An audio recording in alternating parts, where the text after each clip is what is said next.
I want to bring in Congressman Mark Pocan. He's a Democrat of Wisconsin and a co-sponsor of a recent resolution to curtail U.S. support for the Saudi-led war in Yemen. And Congressman, I wanted to have you on to talk about that aspect of the conflict specifically because the president in that rambling statement begins by essentially blaming the Iranians for the war in Yemen, which seems a rebuke to sort of or a justification for continued U.S. facilitation of a war that is currently causing the worst humanitarian crisis in the world. What do you think about that? You know, this is something that for about a year the Congressional Progressive Caucus has been working on. We now have bipartisan sponsors, Ro Khanna and I on the Democratic side, Thomas Massie and Walter Jones on the Republican side. Just this week, Leader Pelosi actually signed on to this as well.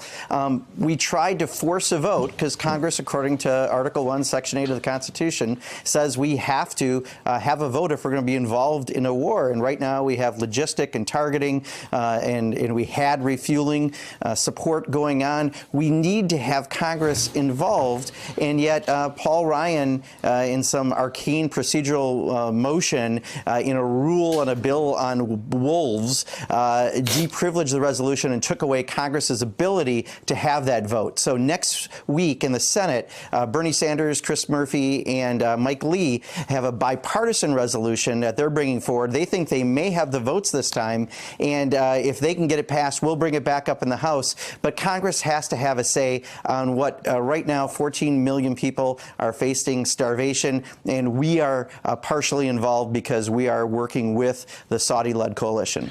Why should Americans, you spoke to it, but tell Americans who are watching this and maybe skeptical why America has a role to play and what Americans can do to stop this mass starvation that seems incipient.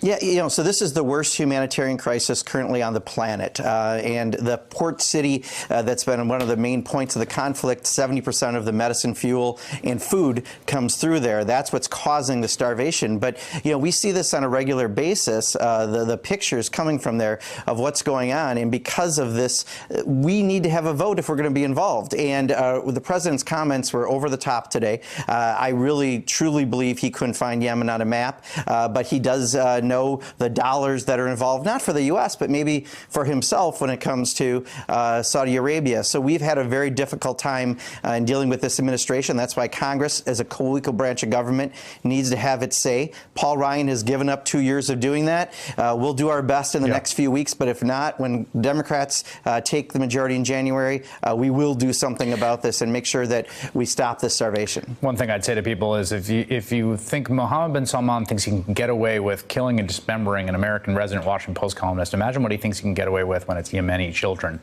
Congressman Mark Pocan, thank you so much for your time. Hey there, I'm Chris Hayes from MSNBC. Thanks for watching MSNBC on YouTube. If you want to keep up to date with the videos we're putting out, you can click subscribe just below me or click over on this list to see lots of other great videos.